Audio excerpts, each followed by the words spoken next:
oh, where are they? Mum, surely you've got them sitting somewhere. And I think like just a couple years earlier, she'd asked, like, do you want me to keep these? Because I will just throw them out. I'll donate them.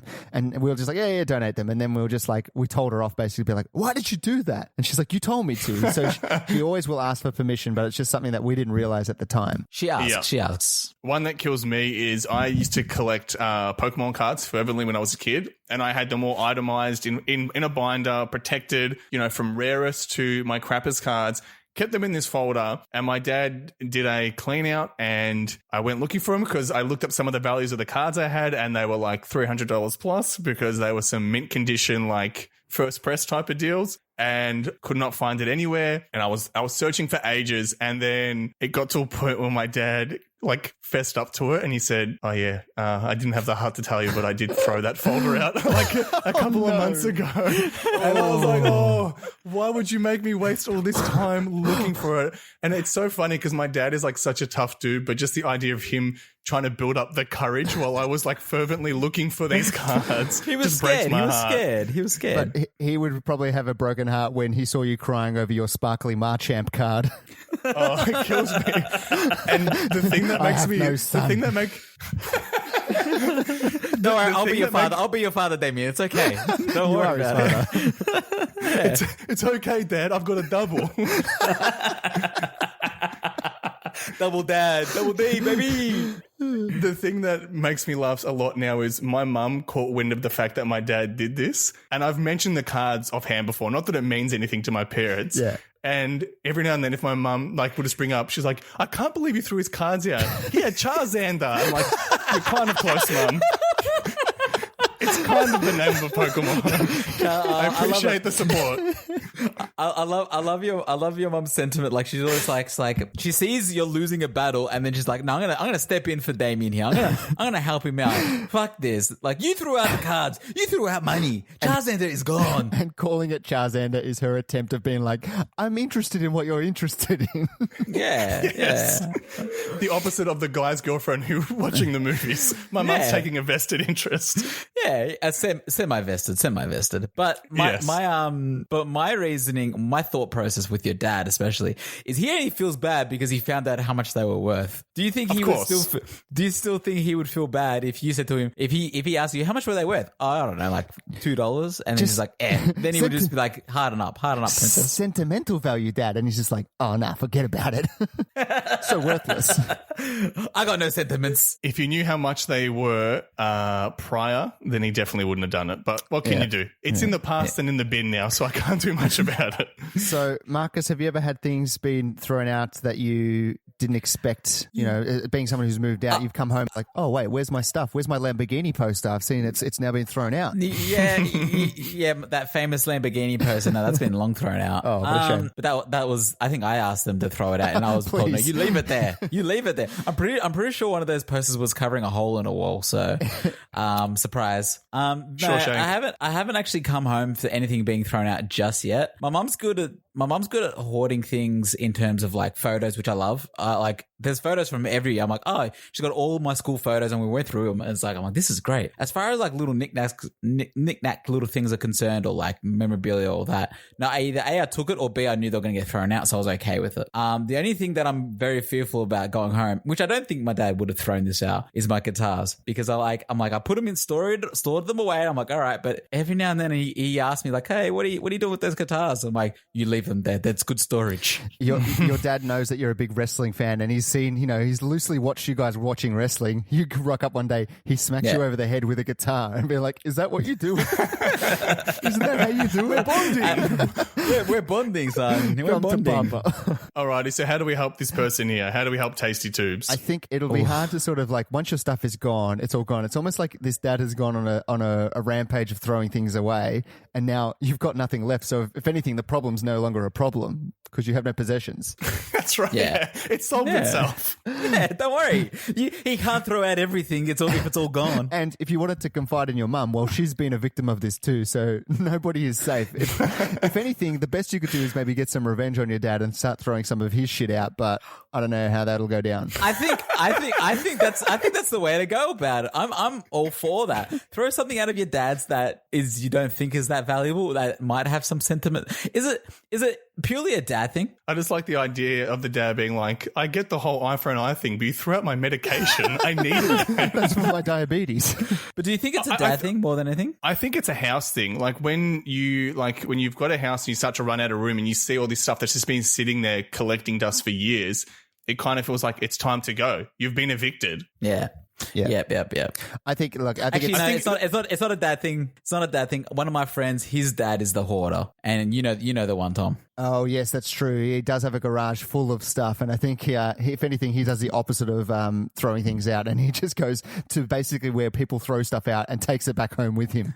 He goes to the tip and gets it back. And maybe not the tip. He goes to like trash and treasure. It's like a market that's trash and trash and treasure. Yeah. The solution here is probably just when you've got stuff that you put aside now, just put a note on it that says "Do not throw out," and that's it. That's how you'll avoid it happening in the future, and that's probably how you fix it until you move out. Yeah, that's true. I think that's fair. Maybe make sure you've got your possessions labeled. Make sure you can do anything you can to make sure your dad doesn't touch them again. I do like the idea of blowing up. Like, I'm pretty sure that, Damien, when your dad threw out that, you blew up at him once. And so he goes, should I throw this out or is he going to blow up at me? Like, I don't want to listen to that. Blowing up and going nuts at him one time might be the plan. For the record, I did not blow up. I only felt bad for my dad because his face dropped when I said it. So it's okay. But yeah, I think that's the way forward for this guy. Okay, I think maybe we'll leave it there then for Tasty Tubes, and we'll leave it there for the question portion of the episode. But Damien, you did have one more thing that you wanted to talk about quarantine related. This is kind of like a mini King's Conundrum I wanted to talk to you guys about just because I thought it was funny. I thought being in my house would kind of be an uneventful time, but it turns out, so I've been working out upstairs in one of my rooms, and from the window I have like a really good vantage point of my street. So in between sets, I will just kind of look out the window, see what's going on in the streets, right? Just get myself entertained. And I saw these goddamn teenagers, two of them, they probably would have been 14, 15 tops. They were walking down my street and like laughing, and they were actively like coughing on people's letterboxes. Oh, wow. And I'm sure they're fine, and because they seemed very healthy, but it was like, you mother effers, like, why are you doing this in a time like, everyone's going through this together? Why do you have to be a jerk and cough on the letterboxes? I feel like, Damien, you're becoming more and more of an old man, like shaking at the clouds. It's funny that you said that because I didn't shake it at the clouds. I shook my fist at them and I said, what are you kids doing? Get out of here before I come down there. You did not say that. I ain't giving you guys what's what. I swear to God, I yelled at them. Really? Tom, I was amped. What did they do? What did they do? You had just been They ran off laughing. The adrenaline was high, Tom. I just finished my bench press and the blood was pumping, and I yelled at these kids to get the hell out of my street. Like that shirtless guy coming after us. Oh boy. He looks like the statue of David, but also he has the complexion of a ghost.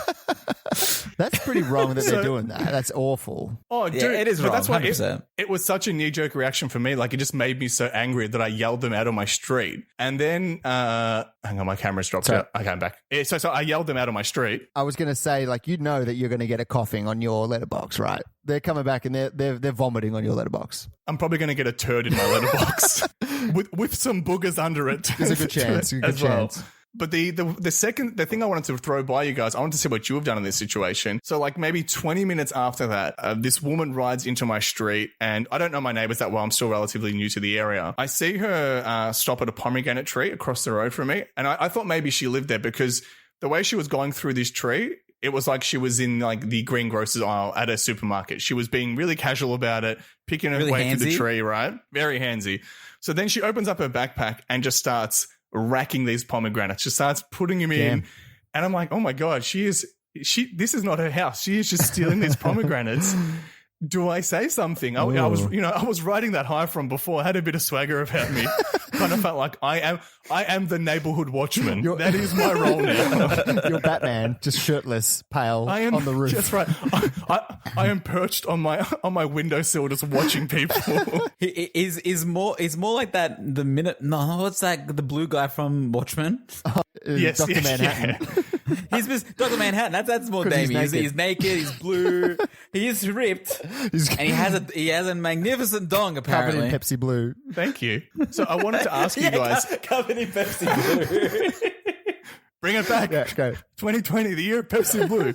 But I wanted to ask you guys, in that situation, if you saw somebody taking fruit from a neighbor's tree, what would you do? There is a conclusion to this story, but I wanted to see what you guys would do. I will say that, usually you just say, it's not like it grows on trees, but in this case, it actually does grow on trees. So I would say, let it be. Let it be. I'm assuming it's only the pieces that hang over the fence, so she's not getting the whole tree, obviously. I think let bygones be bygones. I'm not the kind of person that would, unless I knew the neighbor. If I knew the neighbor well, like if someone was picking pomegranates off Tom's tree. You knew that I love pomegranates, and it's my pride and joy. Well, I would imagine you do like pomegranates because you have the tree. Like, why would you have a pomegranate tree without the love? It was just there.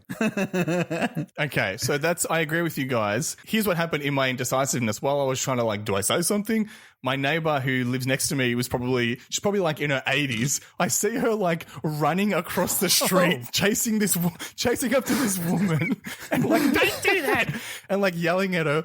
So the woman on the bike just started laughing at her and rode off and was just like, what are you going to do? Catch me? Yeah. I think Damien's just found his Robin, and it's the 80-year-old lady that lives next door. They can fight crime together in the street. Perfect. The best part is now I feel like I don't need television. I can just put a chair in front of that windowsill and watch what happens in my street, because that was within the span of 20 minutes. It's true. Usually people set their treadmill up in front of the TV. You're just curling, dumbbells right in front of the window, just watching the world. That's right. Curling and waiting. Well, I guess it's a crazy world out there, and we can only enjoy what else we've got coming our way, in the sense as far as we're trapped inside. We can only sort of just enjoy what's in our direct surroundings. So, Marcus, you're dealing well with the quarantine yourself? I am dealing well. I actually am moving houses over the weekend. So this quarantine ain't going to stop me. Ain't no stopping me now. Yeah, I'm glad we've at least got some stuff still going on. We're trying to operate business as usual, as is with the podcast, but unfortunately, guys, that's all the time we have for the show. But great questions brought to the table as always. Is there anything else we wanted to add before we run through the plugs, guys? I just want to thank people for getting in touch with us who've kind of said it's been great that the show's still going, because it's tough times for everybody, and my heart goes out to everybody out there who is having a tough time. So it's good that some people can still share a laugh with us and, look at the silver lining of a otherwise crap situation. Yeah, it's true. We did have some people reach out and just say, hey, glad you guys are still doing the show. We do really appreciate reaching out to us. It means a lot. Yeah, we appreciate you guys for listening, obviously, first and foremost. But we wish you we hope that everything is okay with everyone out there as well. And if you guys do want to get in touch with us, where can they do that, They can do that at tqhpodcast@gmail.com. Just shoot us an email and say hi or say what's up, or we can answer a question of yours if you like to. It's the options are endless. We love it. Brings a smile to our faces. And we're going to keep doing it all the way through this quarantine. As I say that now, but who knows what happens next week. We'll try and keep doing it as best we can, guys. But unfortunately, that is all the time we have for the show. Thank you to everyone out there for listening. Thank you, of course, to Marcus. Thank you, Tom. Thank you to Damien. Thanks, guys. And as we end every episode, stay curious.